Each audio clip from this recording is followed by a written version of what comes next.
Cops of Reddit. A lot of people get jumpy and try to act normal around law enforcement. How can you tell genuinely suspicious people from self-conscious idiots acting weird? Your post reminds me of a funny piece of info. A good friend of mine works as a lawyer for one of the bigger insurance companies in defense. A good percent of accidents happen because people freak out about the mere presence of the cop and don't focus on the actual driving. Like literally during a deposition I didn't see them pull out. There was a cop on the same road. Police instructor here. You look for what is out of place context. If everyone is looking at an event or certain direction and that one person is staring at you or in the completely opposite direction, that's the oddball. People draw attention to themselves by behavior that is different from the environment or expected of the environment that they are in. It's how they identified the Boston bombers. Everyone was looking in the direction of the explosion but the brothers were staring in the opposite direction. Suspicious behavior. This technique can be applied to clothing as well. If it's summer and you see people wearing heavy jackets, there's something odd. Somebody keeps tapping the waistline and there's no reason for him to do that, like something falling off of it and there's something tucked in their waistline, drugs or weapons. Now, not saying that this gives you an excuse to go up and start harassing people, however it definitely lets you narrow down the focus of your attention for what is out of place.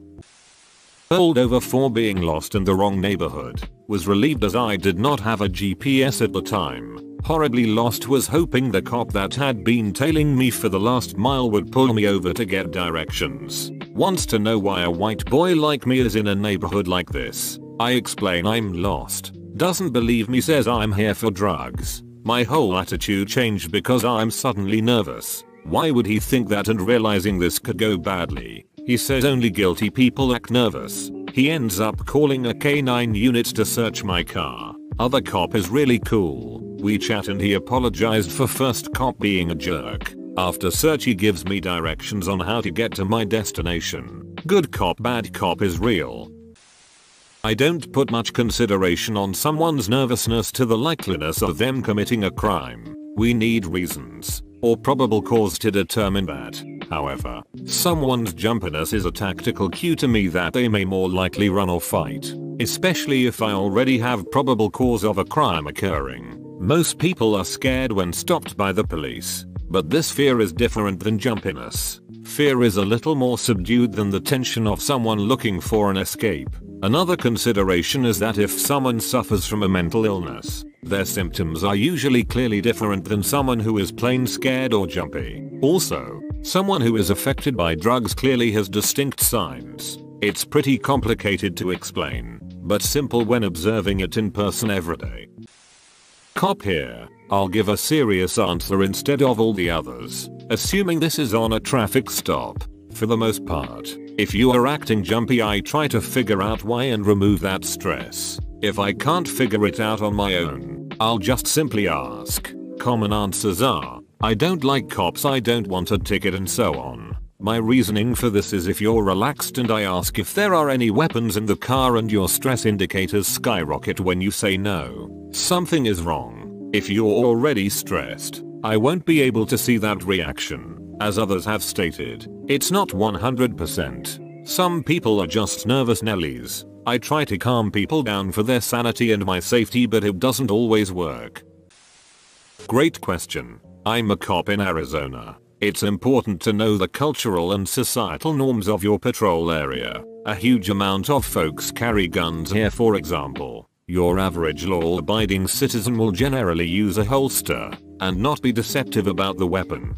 Bad guys will not be forthcoming. We have some issues with Mexican drug cartels, and they tend to blend in somewhat, but have guns in unique calibers, such as .38 Super. Since we do have a huge Hispanic community, it helps to know the norms for their behavior, which differs somewhat from the white community. A vast majority of the time we will be dealing with people while investigating specific crimes. There's a huge variety of factors involved in that, but generally speaking you are gonna use 4 of your senses to make educated guesses. Sight, smell, touch, sound. A person whose voice wavers may just be afraid of cops. Combine that with an odor of drugs, or a suspicious protrusion on their body, then there could be an issue. While cultural knowledge is important, there are some universal signs of deception, which you would probably recognize. I spent a year in Afghanistan doing police work as well, and those principles held true there too.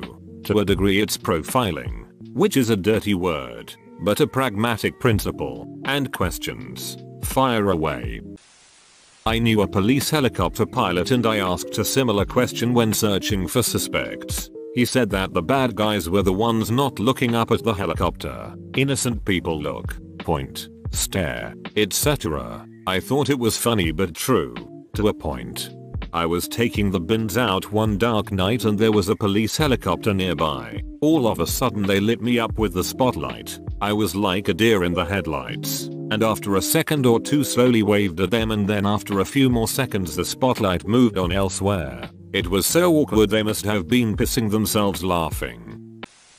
Not a cop, but I'm a Florida native and I'm usually dressed in shorts and a t-shirt. I was in a flyover state for a concert and was supposed to pick someone up about 4 hours away in the morning. Instead of getting a hotel for 5 hours, I decided to drive to my destination and sleep in the back of the rental car. Usually when I do this, I roll the windows down and sleep with the car off. But it was in the mid-30s this night. I pulled into a vacant parking lot next to a vacant building outside of town. Turns out I was still in city limits. I tried to turn the running lights off, but wasn't able to. This eventually attracted the attention of the local law enforcement. I woke to a flashlight banging on my window. They, all 9 of them, wanted me out of the car while they tried to figure out what was going on. Being as it was cold, I started to shake. I shared how I thought it was amusing that I was shaking and that it would likely raise suspicion. The cop that was babysitting me at that moment said no, it's cold out. She then let me get into the car and start it again. 9/10 would recommend.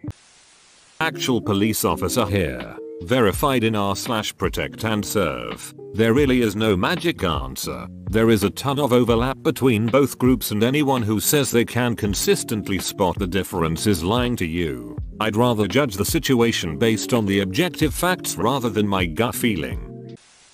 UK veteran and ex-Metropolitan Police UK here. I've just found it's all down to experience when reading people. Your mentor is everything and should be a wealth of knowledge. Learn from them. Also, the weirdos tend to be regulars and someone will know them and tell you all you need to know. Edit. The regulars will be in an intel database somewhere, so any safety issues should made aware to you from control. This includes known aliases.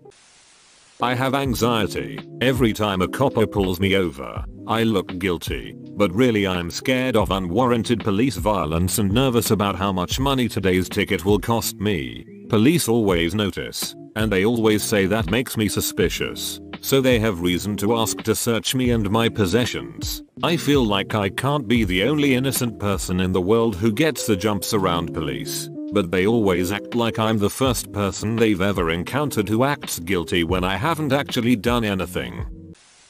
Random story. So not long after I got my license, I was driving around and at a stoplight there was a cop behind me. I hadn't done anything wrong.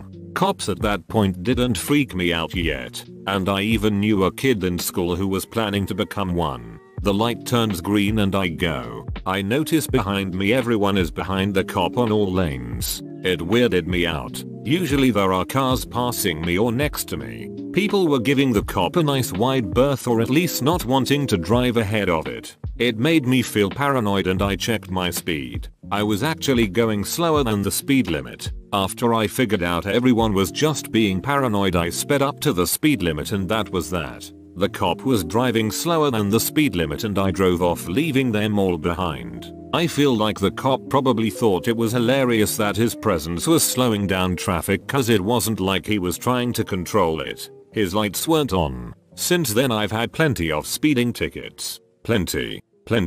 But not on that day. Cops freak me out now too. Every time I see one I go oh shit. Speed limit? Okay. Car functioning right? Yes. Drugs in the car? Wait, I don't do drugs. It's a tense situation.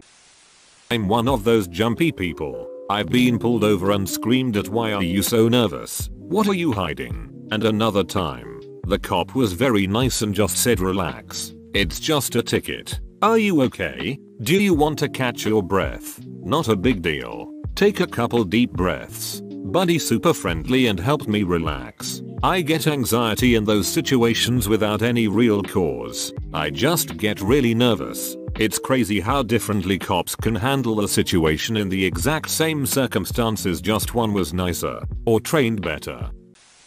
There's a bit in Bryan Cranston's book where he talks about his time as a security guard. His talent was spotting about-to-be shoplifters. His advice? People come to stores because they want something specific. In and out. Watch for the lingerers.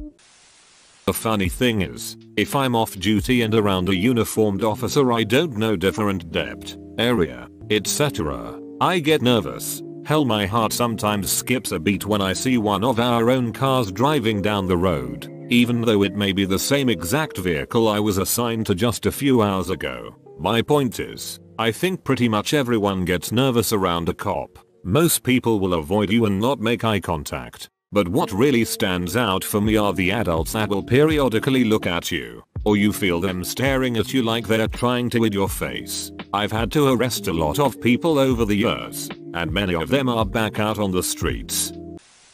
Cops once woke me up at 3 AM in the morning because my neighbor saw flashlights in woods next to my house. And then they started questioning me, asking me why I seemed so nervous and if I wasn't doing anything, why were there footprints in the snow in front of my duck-eyeing front door. I was a 19-year-old kid living on my own in a small town, so small it didn't have a population. I just remember being absolutely flabbergasted at why they would want to know why someone might be nervous from getting a visit from the cops in the middle of the night, and why they thought footprints in a heavily traveled area were suspicious. I basically told them some variation of that and then told them they were welcome to look around outside if they wanted before they left. This was during deer hunting season in Wisconsin, so the only thing I could think of is that maybe they thought there was some poaching going on. Still, it showed a remarkable detachment from reality that they couldn't understand why I was so nervous to begin with.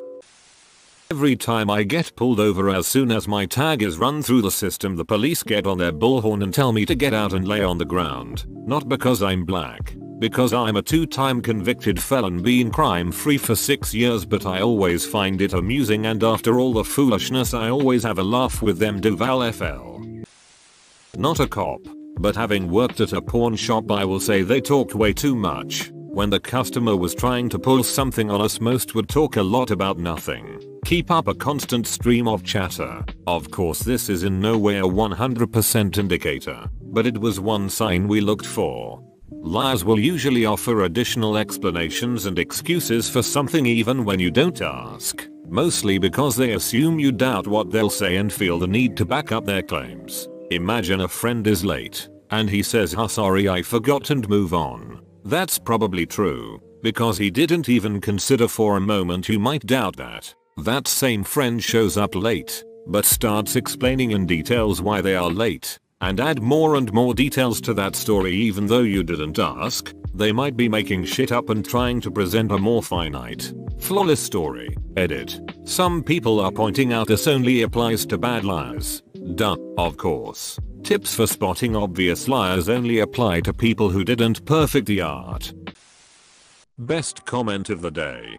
People going to stores for something specific. In and out. Nobody. Me going high as a kite in the store. Looking at chips for 30 minutes. Employers. OCT a shoplifter.